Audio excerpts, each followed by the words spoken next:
effectivement de ces éléments-là. 8h33, Christophe Jacubizine, vous recevez quelqu'un qui va avoir beaucoup de visites certainement dans les prochains jours.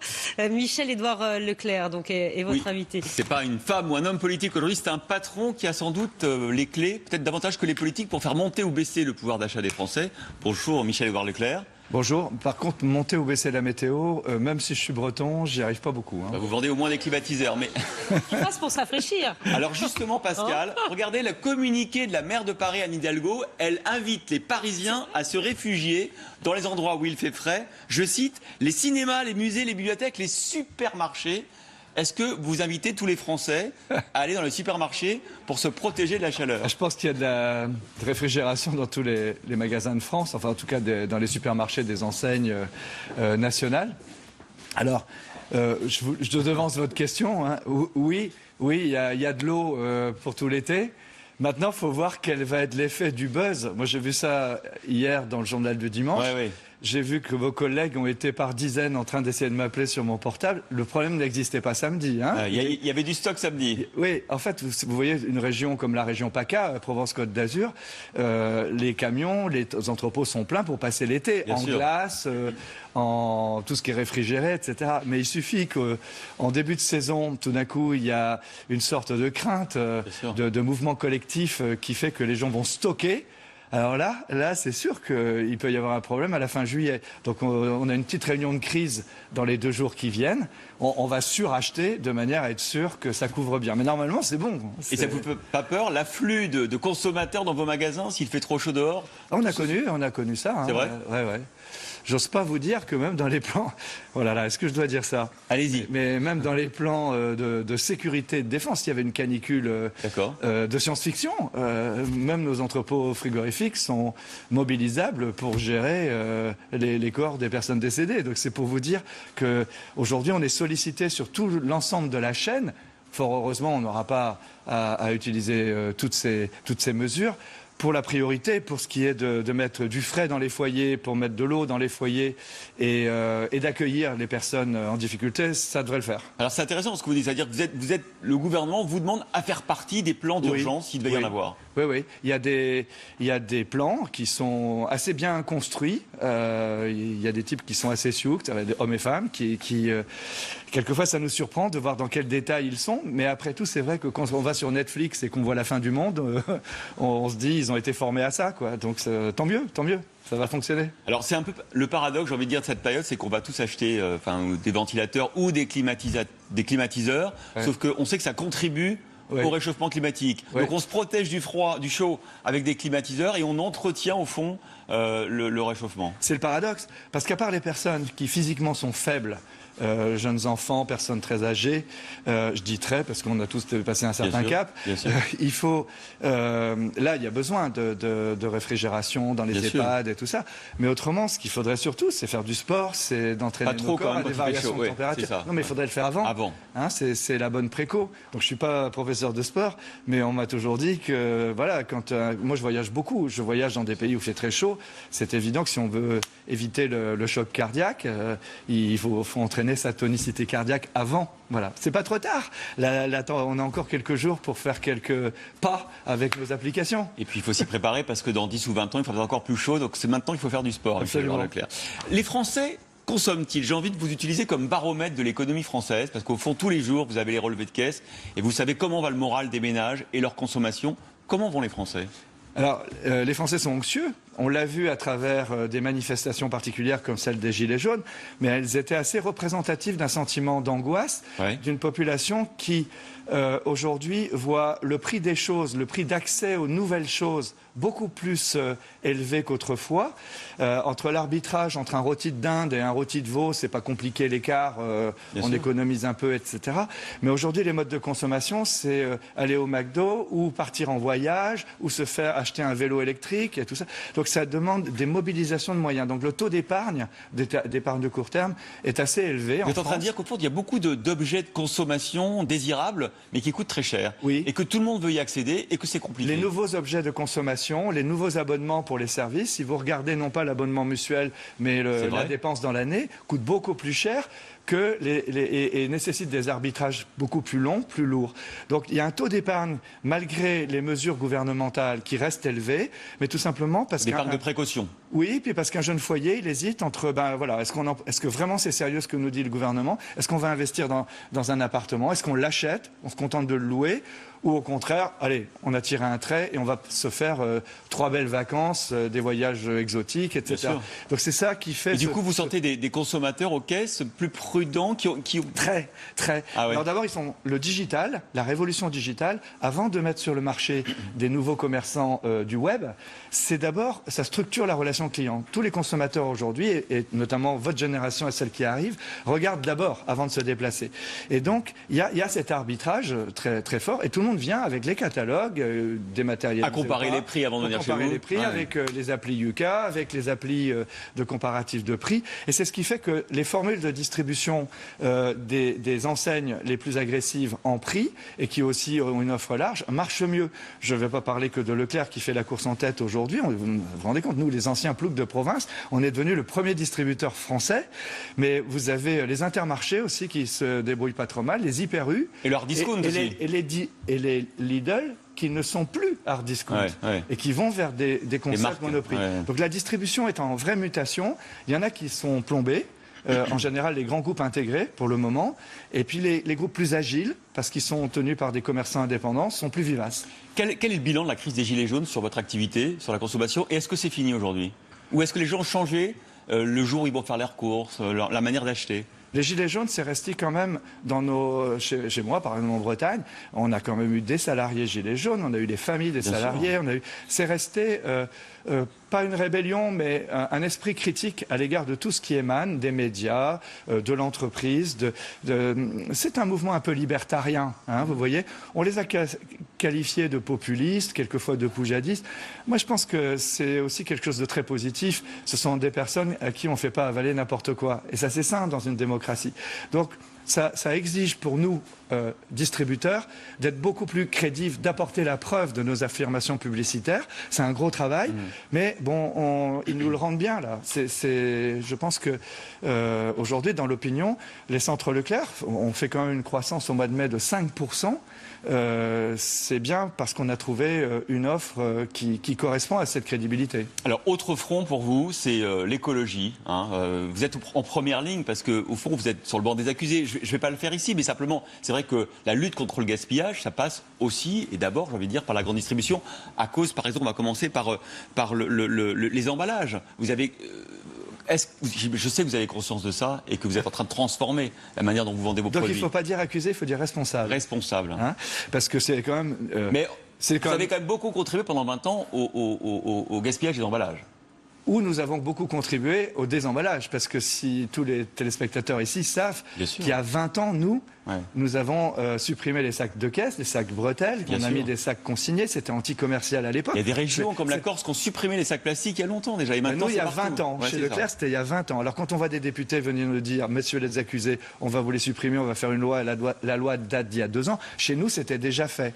Donc tout ce qui concerne après la place du plastique recyclable, ou les ersatz de plastique, des autres formes d'emballage, nous sommes très pointus. Alors simplement, le temps de l'entreprise n'est pas le temps de l'annonce. Donc moi, ce que je peux vous annoncer ici, c'est que d'ici 2022, c'est quand même 3 ans, et entre 2022 et 2023, on aura remplacé tous les emballages polluants ou inadéquats. L'important n'est pas de les enlever, l'important c'est de trouver des emballages qui soient sains et qui n'apportent pas une autre problématique. Donc que ce soit sur les perturbateurs endocriniens, que ce soit sur l'anti-gaspi, que ce soit sur le recyclage, même la consigne que nous testons aujourd'hui dans une cinquantaine de magasins, je pense qu'en 2022, notre enseigne sera l'enseigne la mieux disante. Elle sera sur le podium des enseignes les mieux disantes au niveau européen. Alors dites-moi, la consigne, c'est un nouveau sujet du gouvernement. J'ai vu que Brune Poirson s'y met. Elle convoque une réunion avec les consommateurs, les associations, etc. Mais j'ai pas vu la grande distribution. C'est-à-dire que vous allez être ceux qui vont être en première ligne pour mettre en place le retour de la consigne. Vous allez me dire si c'est une bonne idée, mais vous n'êtes pas invité par le ministère. Alors, il n'y a pas de ministre de la consommation. Il n'y a pas de ministre du commerce. Vous demandez-vous pourquoi, hein, Moi, je suis assez bluffé. C'est vrai que Leclerc représente 21% de part de marché en France. Pour nous accuser de faire des trucs, on invoque souvent cette importance de marché, mais pour faire des trucs bien, on n'est pas là. Alors, on va dire à Brune Poisson qu'il faut inviter les grandes distributions parce qu'on ne peut pas remettre en place la consigne. Quand on était petit, on avait la consigne, on allait avec nos bouteilles. Donc, je vais l'inviter à venir voir. On travaille avec des startups, notamment Commerceau, Phoenix, qui font de la gestion d'invendus, qui font de la gestion de produits en début de fin de DLC, de date de limite de consommation. Ça marche bien. Il y a toujours un ou deux zozos qui nous dit « Ah, là, il y a encore dans les poubelles tel truc parce qu'il veut passer à la télé, etc. » Dans la réalité, on est dans un processus vertueux. Et je veux dire ça, non pas en tant que propriétaire capitaliste d'une marque, je dis ça, c'est que nos salariés sont très fiers, rentrant chez eux le soir, de faire ça. Nos salariés veulent participer, c'est leur conviction personnelle, et à travers leur métier, ils essayent de faire des gestes qui vont sauver la planète. Et la consigne, est-ce qu'il faudra bientôt revenir avec nos bouteilles en verre ou en plastique et les échanger? Je ne me sens pas prêt pour ça. Direct que vous faites le geste. Il faut porter le sac quand même. Bah ouais, vous allez porter le sac, mon ami. Vous êtes d'accord, on va faire ça? Oui, ou pas? et on vous donnera des bons d'achat. On teste ça dans une 50aine de magasins. On donne des droits sur la carte de fidélité Leclerc pour dépenser autre chose dans le magasin. C'est des petites choses, mais d'abord vous allez le faire parce que vous avez une conscience écologique, parce que vous êtes un bon Français.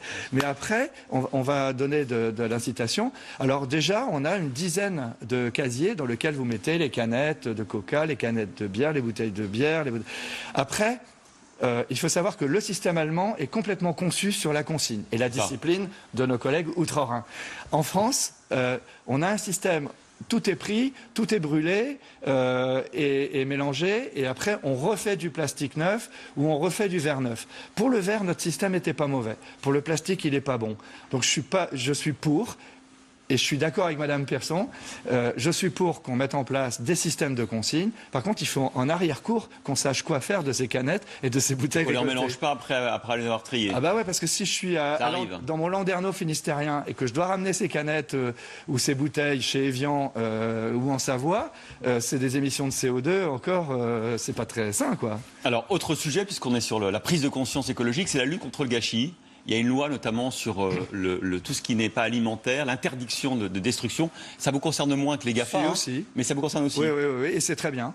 Je trouve l'idée très positive que lorsqu'on émet un produit, on s'engage à reprendre l'ancien, ou en tout cas à faire son affaire du détricotage de l'ordinateur ou de la machine à café. Il y a pire chez des concurrents GAFA qu'on ne citera pas nommément. Oui, j'ai vu l'émission. Ouais. On détruit des ordinateurs ou des appareils photo parce qu'ils n'ont pas été vendus. Oui. C'est dingue. Non seulement on est d'accord avec le ministre, avec le Premier ministre dans son plan anti-plastique et anti-gaspi, mais c'est rare que je dise du bien comme ça d'un ministre au petit déjeuner le matin. Mais en plus, nous avons ouvert des magasins d'occasion qui aujourd'hui proposent à nos clients on leur reprend des produits électroménagers, des appareils photo dont ils n'ont plus besoin. Ils ont peut-être acheté juste un produit pour un mariage, pour faire un cadeau, etc. Et c'est nous qui nous engageons à une deuxième commercialisation, une deuxième vie. Ça s'appelle l'Occasion Leclerc. Et donc on est en train de tester ça, notamment à Toulouse, et ça marche bien.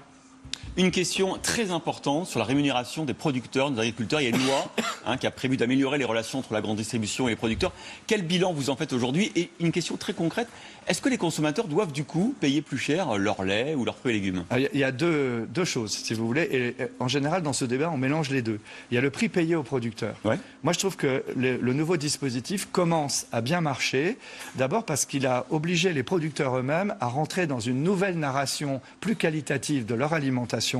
Ils font du marketing, ils font de la traçabilité, ils disent pourquoi leur prix est meilleur. Et au fond, est-ce que vous les payez plus cher? Oui, sur tous ces produits-là, que ce soit le bio, que ce soit des produits différenciés, tout ça, le consommateur reconnaît la valeur de ces catégories. Ils sont demandeurs. Après, il y a le produit tout venant, dont on accuse d'avoir trop de pesticides, trop de glyphosate, etc. Les producteurs, là, voudraient quand même être payés plus cher. Oui. Donc, moi, je suis d'accord, mais c'est plus compliqué à trouver l'argument qui fait qu'on doit payer plus cher un produit qui n'est pas considéré comme le meilleur. Donc là, il y a un problème de... Donc vous payez plus cher des produits que vous considérez comme meilleurs. Et est-ce que le consommateur, du coup, lui, il a vu le prix augmenter?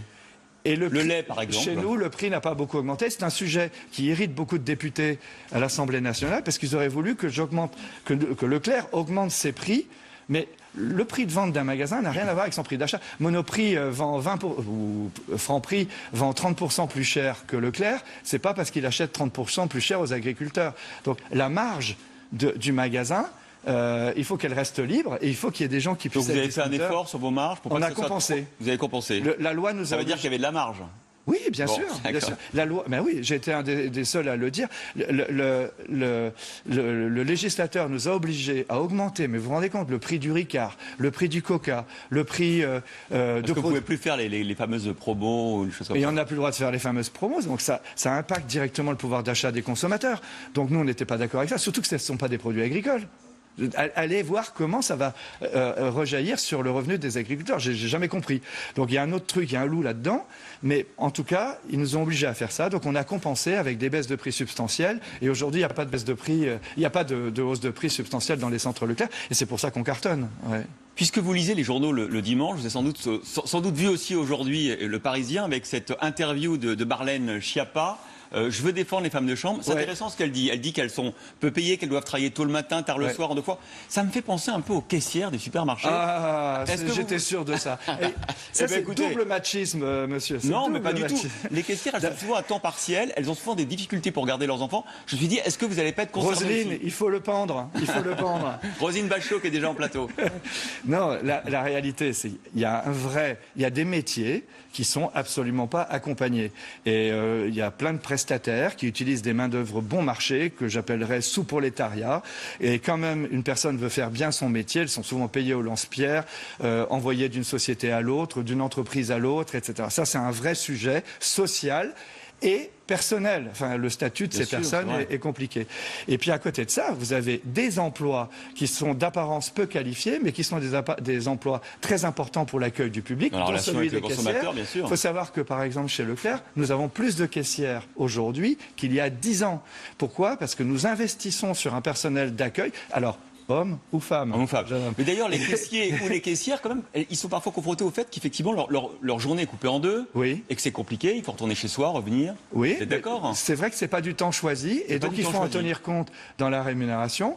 Mais aujourd'hui, les caissières, elles sont aussi bénéficiaires des accords de participation et d'intéressement. Donc, elles bénéficient aussi un peu de retombées de l'ensemble du magasin. Chez Auchan, il y a des caissières actionnaires. Hein.